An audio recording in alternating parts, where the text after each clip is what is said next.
Welcome back to the Big Leagues podcast, episode 3. I'm David, got my co-host Isaac here, and we're welcoming in a big special guest for today's episode. We got 6'4" O-lineman committed to the University of Maine. Welcome in Noah Stanley. Thank you. All right, so you've committed to University of Maine. You want to just tell us a bit about that process and how that ended up being your choice over other places? Well, I ended up having 3 Division I offers by the time my recruiting was all said and done. I had an offer to Maine. They were my first ever offer. Then it was Colgate, and then it was Bryant. I chose Maine because it was closest to home. It's about a 6-hour drive from where we were all from, as the other one, Bryant, was about a 13-hour, and Colgate's about a 14-hour drive. So it's over double the distance from Maine. Another big reason was Maine plays in the second best conference in FCS football, so you get to play against top guys in the FCS ranks. So you really couldn't beat that deal. Best football available to me at the time, and closest to home.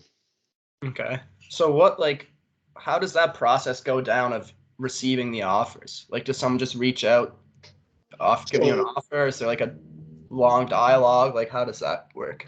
So how it happened initially was, University of Maine, the O-line coach used to work at Boston College, and he liked me when he was at Boston College, but they had a recruiting board, and I was pretty far down the recruiting board, and they had a few guys commit, so they didn't really like me. They didn't want to offer me at Boston College, but then he goes and gets the job at Maine, and the first person he calls is my offensive line coach, and he says, "Hey, does Noah not have any offers?" And he goes, "No, still doesn't have any offers." And he goes, "Yeah, I'm going to call him." So one day my coach called me and said, "Pick up the next phone call you get." And then I picked up the next phone call I was getting. It was the offensive line coach at Maine, and he just offered me on the spot. I've never talked to the guy in my life.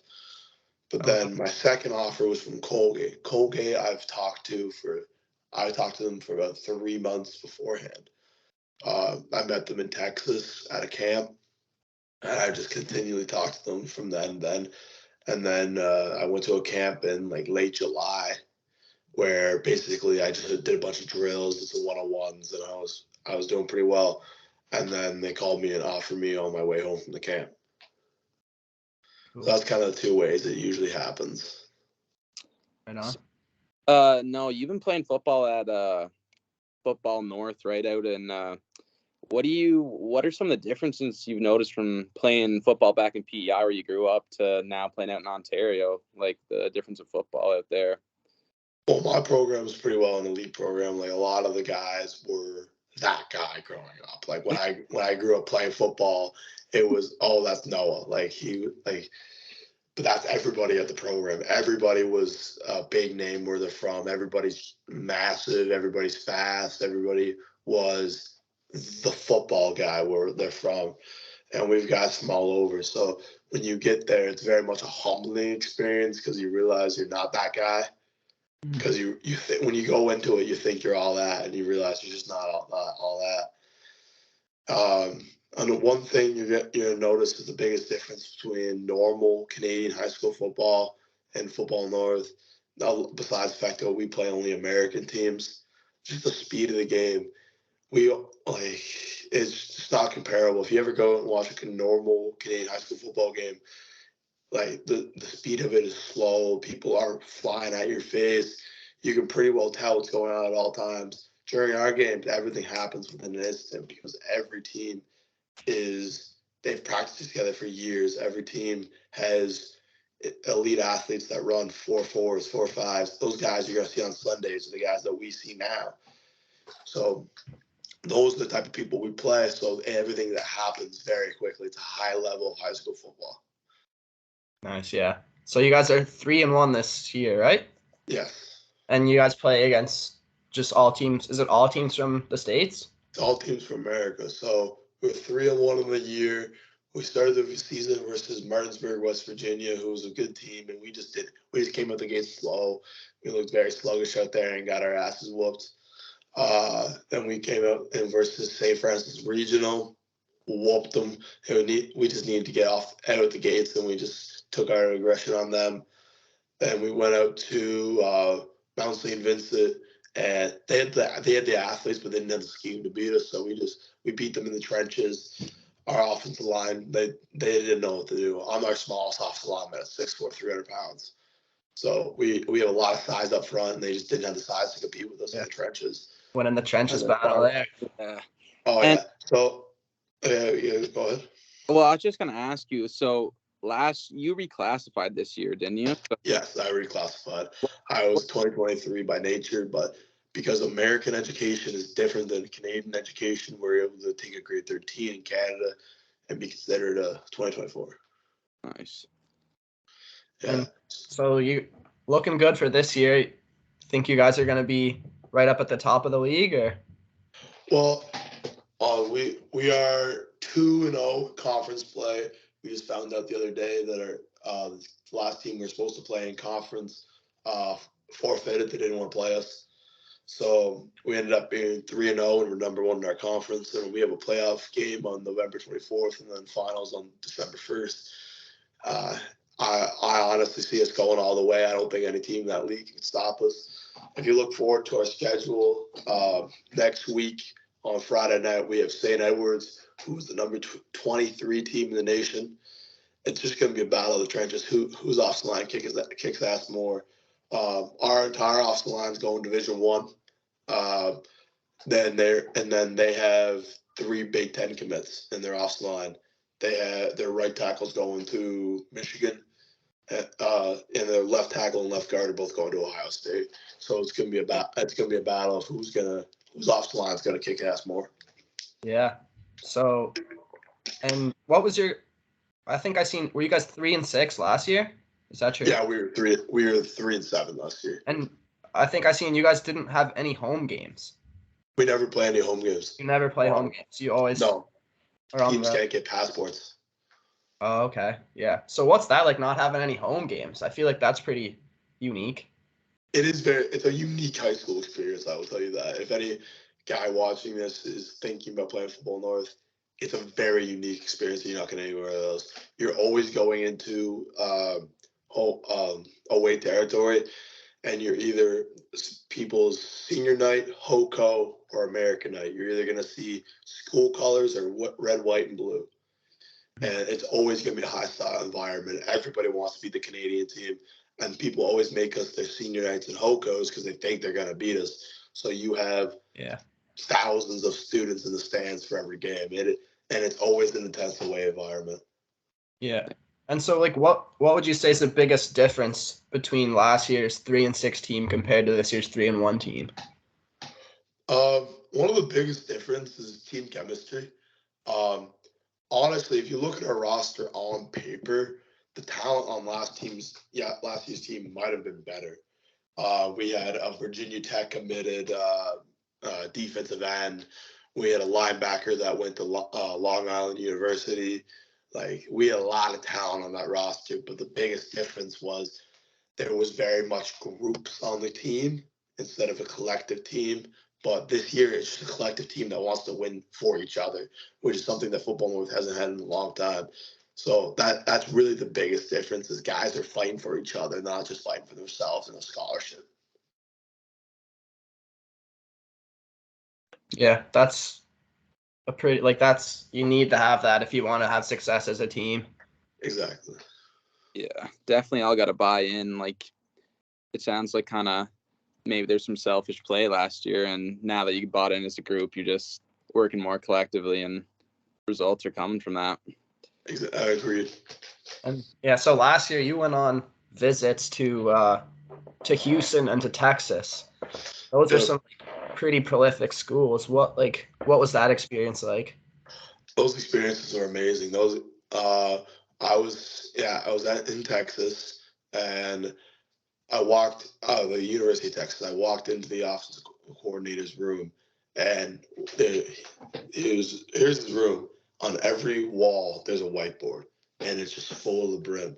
And by this time, I was still used to PEI football, and I was just looking around like, what in the world's going on?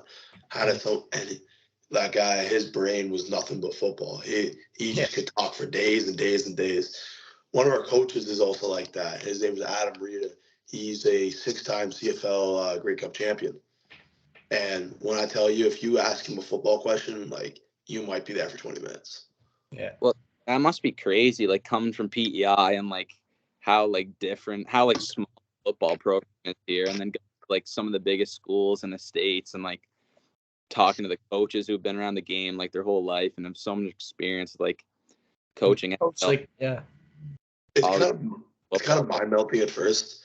When you get there, you get incredibly overwhelmed because you're like trying to keep up, but then you realize they're not expecting you to keep up. Like they know more than you. Now, how much? That's kind of what they want to figure out. But they're not expecting you to know the same amount of football as them. But over time, as you take more and more visits, you start to learn more and more. So at those first few visits, I was completely lost at the time. But as I got through it during my main visit, like I would be sitting there at the whiteboard instead of sitting there in my seat watching them go through stuff on the whiteboard. Yeah. And I imagine you'd have to kind of get over that like shock pretty quick, and you got to realize, hey, I belong here. Like I got to get to work. You can't be, you know what I mean? You got to you got to get over that pretty quick, I feel like. Yeah, the initial shock is what's going to make or break your experience as a guy coming from away, going to a big program. Is how do you deal with the adversity? Because it's going to hit you eventually. It might not be week 1, it might not be week 2, but there will eventually be somebody you go against that you've never seen somebody so good. I was playing last year, and the first game I played, I was at left guard, and I went against a guy from Archbishop Hoban in Ohio.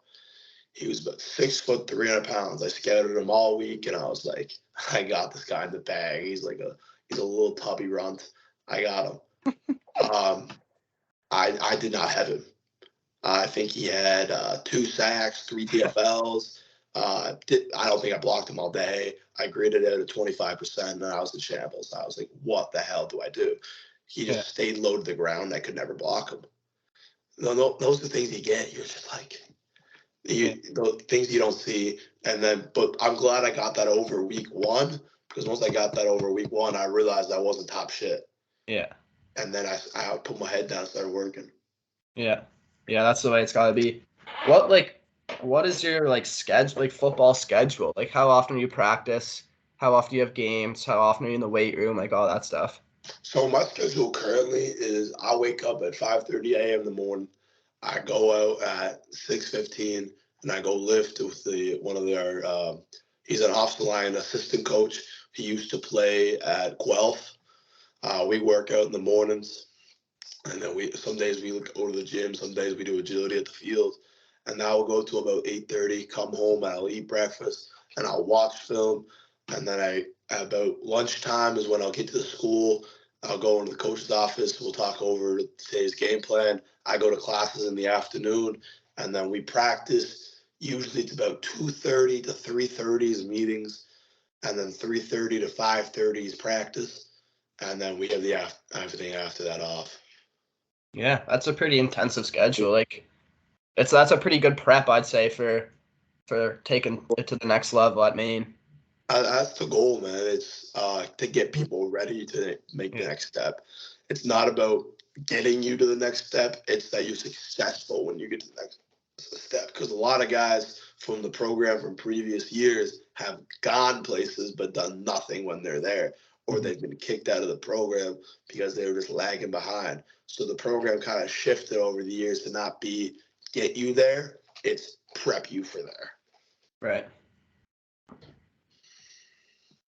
You got anything else to add there, Isaac, before we jump into the news? Just some very interesting insight there from Noah. I think, it's crazy how, busy you are. It's just an 18-year-old kid at high school. But, if for these top football programs, you really got to do like that, because at the college level, it's just going to be like that. So I think that's some pretty good insight from Noah. Yeah, it's cool. It is pretty interesting to hear. Yeah. So we got a big trade in the NBA today. Big Woj bomb. Damian Lillard traded to the Milwaukee Bucks in a 3-team deal with the Suns and the Blazers. So, yeah, the Bucks get Lillard. The Suns get Yusuf Nurkic, Grayson Allen, Nasir Little, and Keon Johnson. And the Trailblazers get Drew Holiday, DeAndre Ayton, a 2029 unprotected Milwaukee first, and a 2028 and a 2030 pick swap. Thoughts on this trade, boys? I mean, I think from Portland's perspective, you got the best deal you were going to get for Dame. You get DeAndre Ayton, who I think's criminally underrated. I don't know why the Suns wanted to move off him so much. And you also get an all-star guard in Drew Holiday, who, they're going to reflip. Yeah, they're going to flip him for sure. So I think they got a pretty solid return for Dame when, if they trade him to Miami, they weren't going to get nearly, this type of package. But for Milwaukee, I think it had to move. It puts you probably the favorite in the whole league to win the championship right now. Dame and Giannis, probably the duo in the NBA, and I think there is a good trade for every team except Phoenix. I don't understand why they wanted to move Ayton. I don't agree with that either, to be honest. I know they want to clear some cap room, but I just think he's such a good player, and that Nurkic contract is really bad. I think Nurkic is not good. Nurkic ain't nearly. I don't understand why they would want Nurkic. I don't understand why they would want Nurkic, but Ayton's a bomb. Ayton ain't no good at basketball. He ain't got a post where we can put the memory. He's just not good at basketball. No, but if I was 7 foot, I'd be better at basketball than DeAndre Ayton. He's just not good. No, but he's good defensively, and he's hell no. The more better. No, he can do some stuff. I thought you were talking about Nurkic. Nurkic is a bum, but no, I think Ayton. Nurkic is a bum. Nurkic is a reasonable center in the NBA. DeAndre Ayton is Nurkic. I think Ayton's a good change of scenery guy.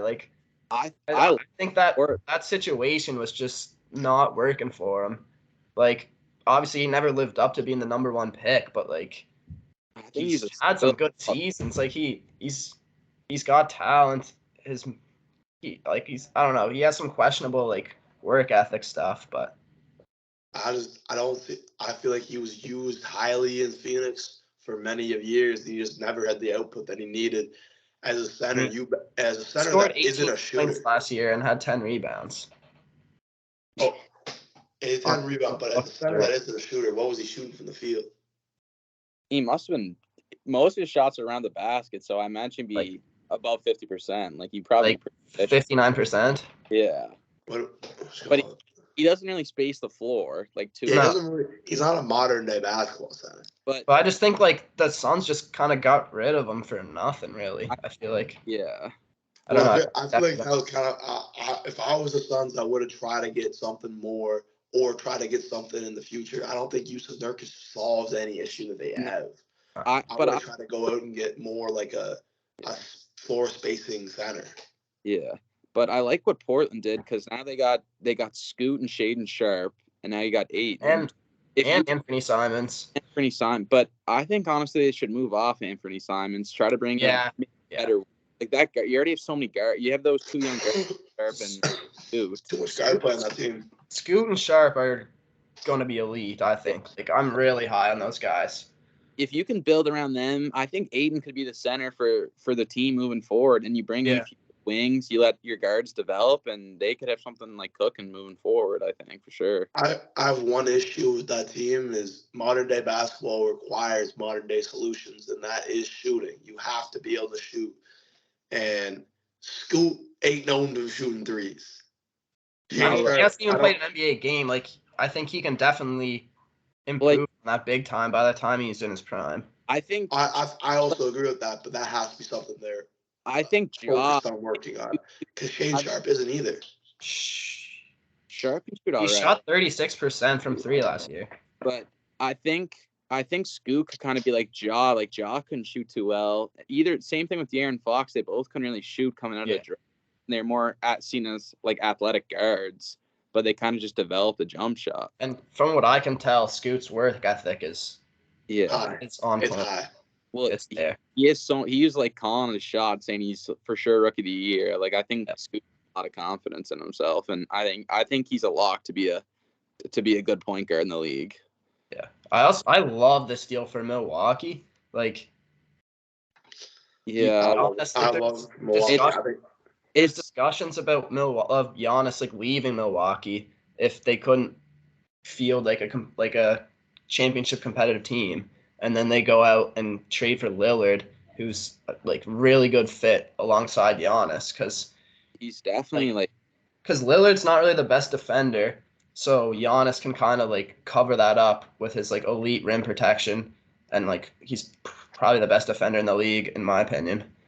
And the one issue with like these Bucks teams in the playoffs the last few years is that when it gets to the last few minutes of games and it comes down to half court offense, that's kind of one of Giannis's more limitations, where that's not really his game, but that is Lillard's game, and Lillard is extremely clutch. So to have him on a championship competitive team, like that's a big asset for them. I think they play each other so well. I think it's a great fit for Lillard. I think this is honestly a chance to win a ring than he would have had in Miami. So I think Dame, I think Dame should be very happy he got traded to Milwaukee. Like, do you guys have the Bucks as clear favorites in the East now? I was just going to say, if you're looking to put the money down, I don't know what the Milwaukee line's at right now, but if it's looking decent, I would put money on them making at least the finals. I'll pull it up right now. No one will. You tell me. I don't see an NBA team beating Milwaukee in 4 games. So I don't see any guy beating them 4 times. Hold on. But I had them as the favorite even before this trade in the East. But now they've gotten rid of their biggest weakness. I think Boston's the second best team. I really like them bringing Porzingis, but I definitely still say I think Giannis is the best player in basketball. And I would completely agree with that. But here's the thing: I want to see how they play without the perimeter defense. Yeah, no. Are you saying you don't think there's a team that'd beat them 4 games in the NBA? I don't see a team beating Milwaukee in 4 out of 7 games. Well, if the things click the way I think they're going to click. Now, if they don't click the way I think they're going to click, then they might get shit on. But as long as Dame plays the way that Dame Lillard's been playing basketball, and Giannis is still Giannis Antetokounmpo, I just don't see it. I don't see it in my brain. I'll let you know right now. They don't want to see the Lakers in the final. I knew it was coming. Okay, hold on. We're not even going there. I'm not even entertaining that because. So the Bucks are now the favorites in the championship. Bucks are now the favorites at plus 350. Nuggets, plus 450. Celtics plus 500.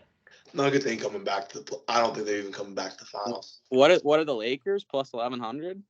Plus 1,200. Let me book that. Go donate your money. Go book that. I'll book that for you. I'll book that. I'm already invested. Go donate. And then, but I also Drew Holiday's probably getting rerouted here too. I think that could be a big piece for the championship picture. That's got any fits that you like for him? I heard Philly was an initial suitor because I guess like Harden ain't playing if Daryl Morey's still there.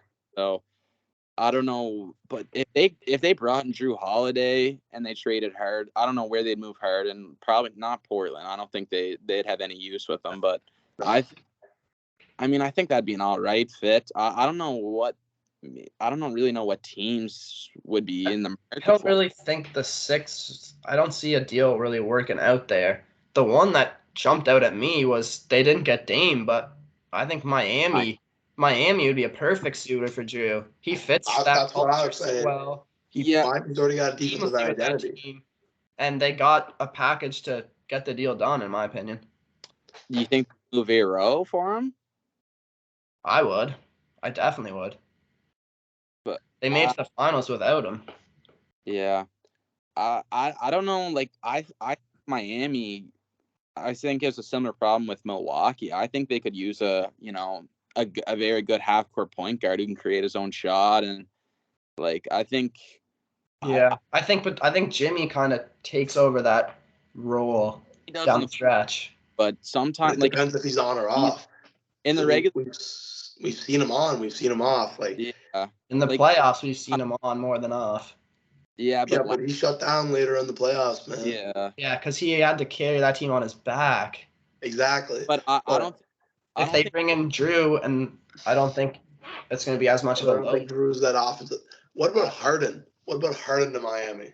Harden would be much better for them. That's what I I'm thinking. like it. I don't know if Miami wants Harden. Like I don't see him fitting with what they do there. I think they have a defensive identity, but I honestly think that Harden would help them a lot in their issues. I agree, Noah. Having such a good defense around Harden, I think Harden, he's still probably a top 3 playmaker. He's an elite playmaker, still led the league.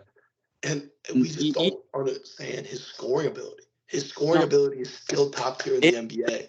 Hated now. Like if you looked, he dropped 45 in Boston. He dropped 40 another game. Like he can produce those type of games still, but he was just more in a complimentary role in Philly. So I think if they gave him a little more of the reins and maybe split him and Jimmy a little more, Harden could get you 25 a game still. I think he's still that type of player. I don't think we'll ever see prime MVP James Harden ever again, but I'm talking 25, 28 with 9, 10 assists a night. That's what I see from him at a team like Miami, a team where he has guys that can go and get buckets. But at the same time, Jimmy Butler isn't an ISO player in the same way that James Harden can be an ISO player. So if Jimmy Butler could work complementary to James Harden, I feel like that'd be an amazing fit with that defensive identity team with guys that just go out there and hound people. But Bam Adebayo sitting there in the box, even if James Harden gets beat in the middle, he still has people that can help him out. Jimmy Butler is one of the better perimeter defenders in the league. I see it fitting so many ways. I just don't see Drew Holiday as the fit they need. I feel like Drew Holiday's more adding good stuff on good stuff. No, they're already defensively great. Why do they need another defender? I definitely agree that I think Harden would be a way better fit for Miami than Holiday, but I don't know where. I really think. Do you have any other fits for Holiday? Because I don't have any. I was doing some exploring in the trade machine. Nothing. I didn't really love too much. A couple teams that possibly made sense. Knicks. They got lots of assets. I know they're saving up for like a big star, but they might I could see that being good, but at the same time, I think they should save up for a bigger star than Drew Holiday. Do you think the Pelicans maybe consider bringing him back and pairing him, CJ McCollum, B.I. Zion, and JV? Like that's a pretty maybe if they move off Herb Jones, who I like, he's actually a 3. Herb Jones is an amazing defender. I was just about to say that. I thought about New Orleans, but I think they just got a lot. Like New Orleans has more more good players than they know what to do with. I don't know if Drew necessarily fits them that well, personally. What about the Clippers? Yeah, I mean, Clippers would be the same kind of argument as why they were in on Harden. Yeah. I could see that being a match. Yeah, I also because if they go that direction, that just adds on to the defense that they already have with Paul George and Kawhi. And with these new rules, don't be surprised if the Clippers go farther because now Kawhi can't sit there and play 42 games. He's got to play a lot more than he has in years past. So he's got to be on the floor, and him being on the floor is a big difference for that Clipper team. Same with Paul George. Those two can't sit the same night. I don't have the statistics in front of my face, but those guys sit in egregious amounts. But it also brings the risk that they could get hurt, because now they both 100% there's the risk. But if we look at it from purely a playing perspective, and you add Drew Holiday to that team, you tell me about a team that they're 1, 2, and 3, their point guard, shooting guard, and small forward are scoring on Drew, Paul George, and Kawhi Leonard. You'd be forced to try and score with your big men, and there's just not that many scoring big men in today's basketball. The issue with Kawhi and PG with the Clippers is not them sitting out in the regular season. It's them sitting out in the playoffs because they're injured and can't play. So I'm not sure how much that's going to really affect them in the playoffs when they're too hurt to play like they are every year. I can see that. Yeah. You guys got anything else to add to that before? Oh, I had another team actually that I liked. I like the Kings trading for Drew Holiday. The Kings. Yeah. I think they got a package to make it work. What was your package if you had a? I think they'd have to give up Herder to match salary, and either depends if they want to give up Keegan Murray.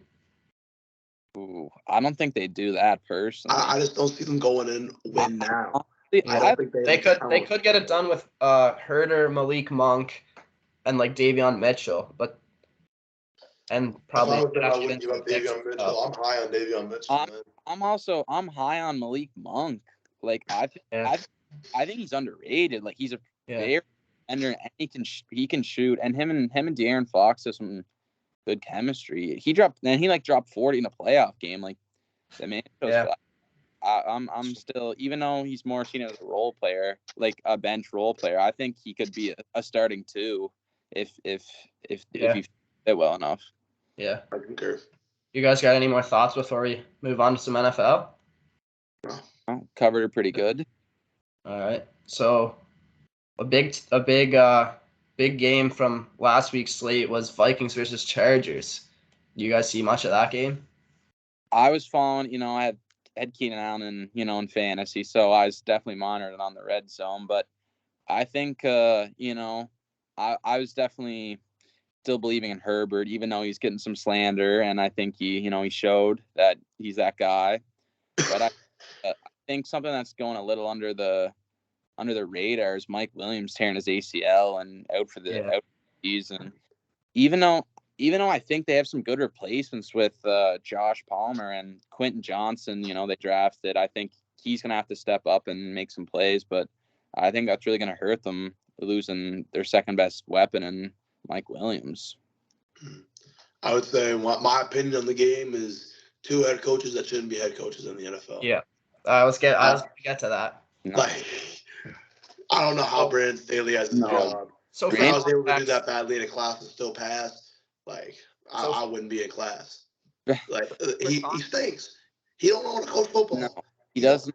Brandon Staley should have been fired long ago. The man's a moron, just straight up. He's a risk. Like he doesn't understand when to go for four. Like if we remember from last year, he was just going for fourth, pulling it out of his ass, like pulling sticks.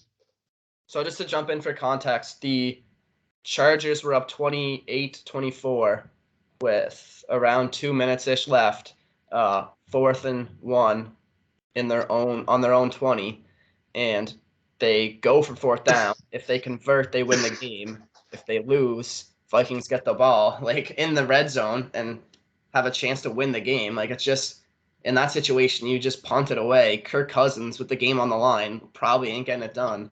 I just don't know why you would make that choice. The only reason I could ever see a coach in his own sane mind going for it on that fourth down is if your punter's out. If your punter got ejected, your punter is hurt, then yeah, I can see the argument. You have an NFL punter that can sling it 50 yards with 5 seconds of hang time. Why in the world are you going for it in that situation?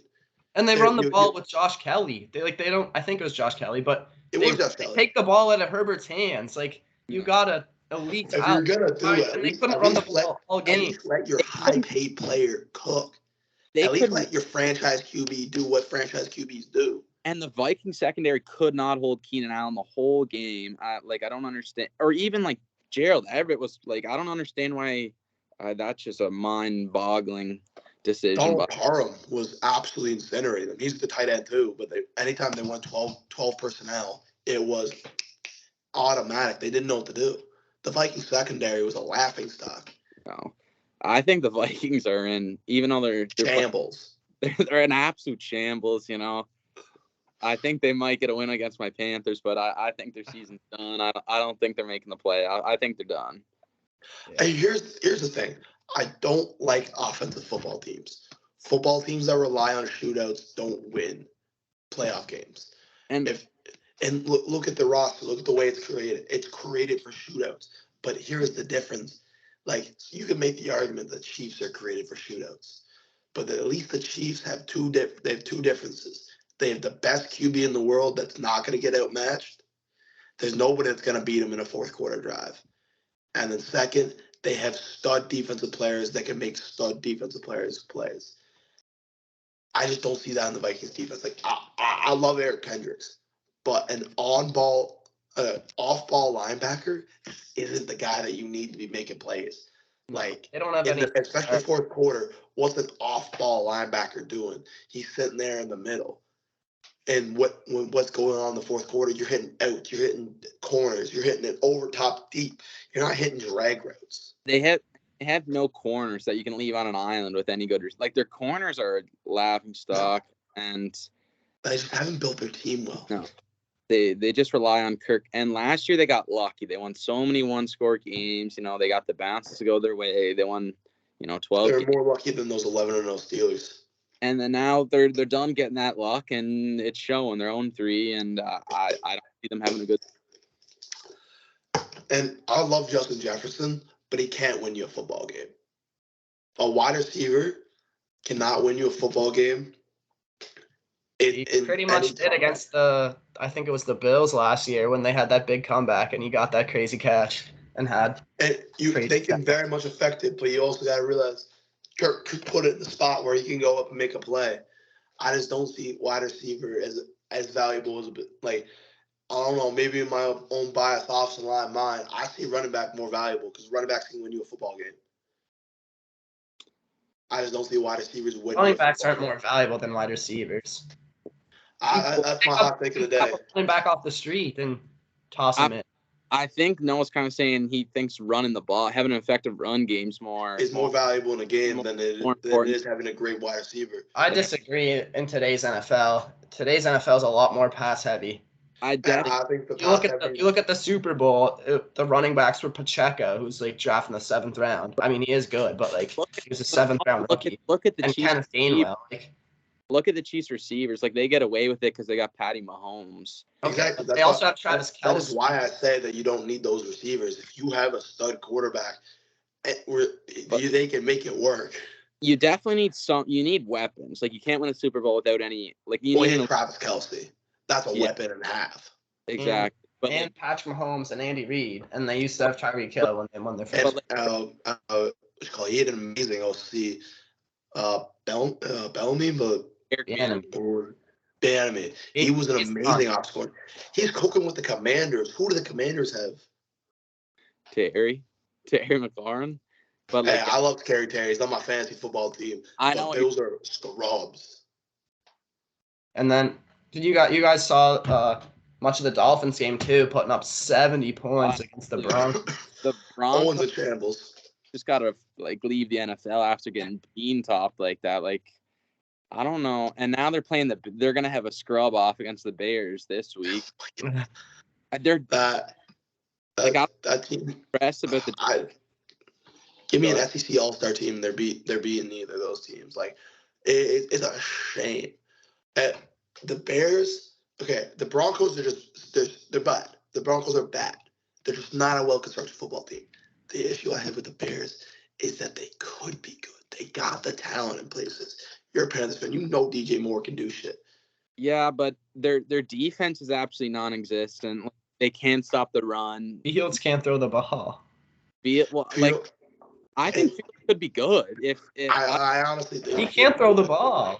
No, but he could in college, and he's shown flashes. He can make some elite throws, but the man holds on to the ball for way too damn long. Like he's reading like an 80-year-old grandma. Like I don't know what he's doing, but I think if he was in the right offense and the right piece around him, and he had a competent defense, I think Fields could take you to the playoffs. I think he shows promise.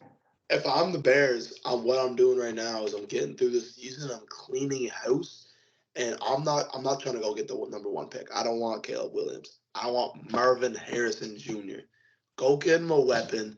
The thing, if Justin Fields fails that weapon, the Panthers pick too. Yeah. Well, honestly, Panthers. Are the Bears regretting not taking Bryce Young? Well, what if they traded? No, they're not regretting that. Whoa! What are you implying there? I'm implying that they're not regretting that. And I'm implying that Bryce Young ain't. I don't think Bryce Young is going to be an elite QB. I think he's the I third don't- best in his class. I've given up trusting Well- short quarterbacks. Short quarterbacks are never the answer. Drew Brees, Russell, like Bryce Young, he has no weapon. Like he's having No, I know. It's early to write him off, but he's only played two games. Like no, I know. I wouldn't say I'm writing him off, but just from what I've seen, I He think puts the Stroud's the skeptic in best the air. QB in the class, and I think Richardson's second in my opinion at this point in time. well, I Anthony Richardson is gonna really age for fast. it. I think that's He's gonna playing better in the NFL than he did in college. If you watched him at Florida, he was not throwing the throws that he's throwing now, which is something you don't see. People don't develop like that. Anthony Richardson did. He's playing better football in NFL football than he did in college. I thought that was an absolute scam of a pick when they picked. What pick did he get taken? fourth. I was skeptical as hell, but he's playing really good football, and he looks like he's gotten refined as a passer. Well, The spiral's tighter, the reads are faster. He's getting things out of his hand. he hasn't even Nothing finished that he did. a in college. full football game yet. Like he got hurt. He hasn't finished either game yet. He got hurt at the end of the first game, and then he got hurt at the end of the start of the second game, and then he didn't play last week. So I think these are little premature evaluations. Yeah, But I mean it's 2 games in, but yeah, and then Richardson's got a very high ceiling, of course, because his rushing upside, and he's got a bazooka of an arm, and yeah. I think it's a pretty good QB class. I think he's also hardworking because you don't see those developments in 5 months by a normal quarterback. So he must have been out there on the field way more than a normal practice day to get to where he is right now. Everything about him as a quarterback is different. Ask any elite quarterback coach to tell you he has made big progress in that we didn't see at Florida. Yeah. And then we also got Dolphins in a big matchup this week against the Bills, probably the marquee game of the season so far. What are your guys' thoughts on that game? Be ready for points on points on points. Yeah. I don't We'll be getting to that later in the getting best more than bets. 3 stops. I think the Bills are gonna come out and kind of shock the world after everyone's Stephen A had the Dolphins as the best team in the league, which I know they've just put up 70, but hold your horses there. I think People trying to be controversial for the sake of being controversial. I think the Bills are gonna give the Dolphins a well overdue humbling, and it's gonna make me happy, make me smile to see it. Yeah, I do have a feeling the Bills are just gonna win. I think the Dolphins are really good, but I don't know. I just got a feeling Bills get this one out at home. Yeah. It is at home, but here's the thing: if this game took place in December, I would tell you the Bills are winning. But the weather is looking great. I live 40 minutes away from Buffalo. It's great weather right now. I don't think it's going to affect them at all. And to be completely honest, the passing games are pretty equal. Even though Josh Allen's significantly better than Tua, Tua's got a lot better weapons. Here's the biggest difference. Mike McDaniel's run game, his scheme, his backs, it's significantly better than the Bills. They're a more all-around offense. And if it gets turned into a shootout, maybe I could see the Bills getting it out because they have the better quarterback. But if it gets to the point where a team needs to milk clock, I don't see the Bills milking clock on the Miami Dolphins defense, but I see the Miami Dolphins milking clock versus the Bills. Well, I honestly think the Bills have even though Miami just had 2 running backs go for top, and the Bills have a better run game. I think their offensive line's probably a little better than the Dolphins too. So I think they honestly, and I'm not too high on the Dolphins defense. So I think the Bills could run the ball on the Dolphins in the end of the game if they could. And they also have a man named Josh Allen who, when he wants to, he's one of the harder players in base. So I think it'll be a really good game, and but I'm gonna stick Bills here. I'm not going to pick a winner, but what I am going to tell you is whatever the over is at, hit the over. You don't get to not pick a winner. You got to pick a winner. I'll take the Dolphins then. Uh-huh. But I'm telling you, I'm not confident in that pick, but I'm confident in the over. No, I'm not confident either, but you don't just get to neglect picking a winner. That's not how it works. My bad. I plead the fifth. I definitely think it's going to be a close game. It could easily go either way. Like, Dolphins are looking pretty scary. All right, Noah, you kind of previewed one of your best bets for the week. You want to go ahead and give us your picks? My two best bets for the week. First of all, I already said this. Take the over on the Miami and Buffalo Bills game. It's going to be points and bunches. I just don't see either defense being as good as the other one's offense, and I see it being a very high-scoring affair. And then my other take, I would take the spread is at -3 for the Steelers game versus the Texans. I would hammer that. I'd put your house down on that. Matt Canada may be the worst offensive coordinator in the history of football, but he's going to put on a show versus the bummy Texans. C.J. Stroud's not going to know what's hit him because he ain't never went against T.J. Watt. He ain't never went against Alex Highsmith. He's about to be in shambles.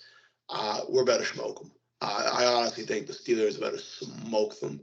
I would even get frisky and go with the alternate spread and start moving your way down because I just don't see it being close. Okay. What are your best bets for the week, Isaac? So first pick I got Jaguars, basically the London Jaguars playing in London like they always do, it seems. -1 against the Falcons. I think that's a criminal line. I'd bet it if it was -235. Like, the Falcons suck. I think the Jaguars I think they're one of the better teams in the AFC. I think it's a whooping 14 points Jaguars. My second line is Rams. It's basically a pick 'em against the Colts. I don't know how to pick them. I think the Rams clear the Colts, especially if Minshew plays. Like, the man, even though they just beat the Ravens, like, I think that's a pretty lucky win. They won off all field goals, and I think the Rams are a decent team. I think they'll beat the Colts. Yeah, I definitely support that pick. I like the Rams in that game. For me, I like Broncos Bears under 46. Like we said, we project that to be a stink fest. So, two bad teams. I mean, maybe the defense are just that bad that they score a lot of points, but 46 is a decently high line, like one of the higher lines on the slate. So, I think that's good value. And then I also will again be betting against your Panthers, Isaac. Taking the Vikings -210, bit of juice, but any opportunity I get to fade my Panthers, you're gonna take our poverty. And while the Vikings are also pretty bad, I think they're the less of two evils. I mean, I can't say I agree, but I think our defense is actually really banged up. We lost, so we already had J.C. Horn out and Shaq Thompson, who were out for some major time, and we lost Frankie Louvu, Xavier Woods, and C.J. Henderson. So that's 5 stars on our defense who won't be playing this week. So against I don't know who's going to cover Justin Jefferson and Jordan Addison and Hawkins. I think we're gonna have a tough time, but I just want to see Bryce Young, have a good game. I think that'd be a victory for the Panthers. Yeah, and then we're just gonna close off the show with a little boxing here. So on Saturday, the face of boxing, Canelo Alvarez, has a huge fight. So Canelo is undisputed at 168 pounds. He holds all 4 major belts. And he faces Jermell Charlo, who's undisputed champion, 2 weight classes below. But Charlo has somehow 2 weight classes below, is taller with a longer reach, and he is also extremely talented. So it's a big test for Canelo. Canelo's faced a lot of criticism recently, hasn't looked the best, lost to Bivol, beat an old Triple G in the trilogy, and couldn't finish John Ryder. But I think Canelo's kind of been injured a lot recently, and I think he's being counted out. I think he bounces back big time. What's your guys' picks for that fight? If you want my take on it, I have Canelo within 12 rounds. I have within 8. I think Canelo is the bigger, stronger guy. I just don't think Jamel Charles sees the hands that he's gonna get in his face. He just hasn't fought at those weight classes. He's not one of those guys that moves up and down consistently. He's been on 156 for a while. Canelo has so much power in his hands for 168 that I just don't see him being able to get that through his head that he has to dodge those hands. Because usually at those lighter weight classes, you can tank a few right hands to the chin because it's more punches and bunches than it is one out. The reason why Canelo's so great is because he's a lighter weight class, but that one hit is gonna make you feel something. Canelo can crack. He can throw hands. I just don't think Jamel Charles in there. So if you want my pick, it's not hitting it round 8. I agree with you, Noah. I think he's gonna have a really tough time facing Canelo. I don't think at his weight class he's fought anyone who has the power of Canelo. I think Canelo finishes him. I'd say within 10 rounds. I think 9th, 8th round finish is definitely not unreasonable. I think he's not used to the type of power Canelo's going to bring to the table. He's never fought anyone like Canelo. I think Canelo finishes him. Yeah. Canelo has fought guys like Charlo. Charlo's not fought guys like Canelo.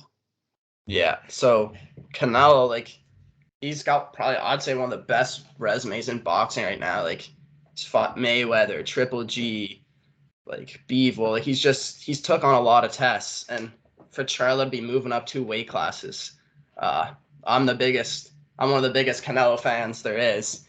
I always think he's gonna win. He's so talented, such unique power, speed, combination of it all.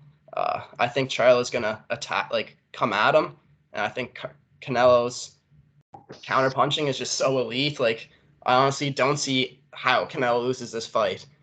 Canelo's my boy. If Canelo loses this fight, I'm gonna buzz my head. I'm putting it on the line. I have nothing to gain. Canelo loses this fight. The hair is buzzed. Oh, the buzz head bet.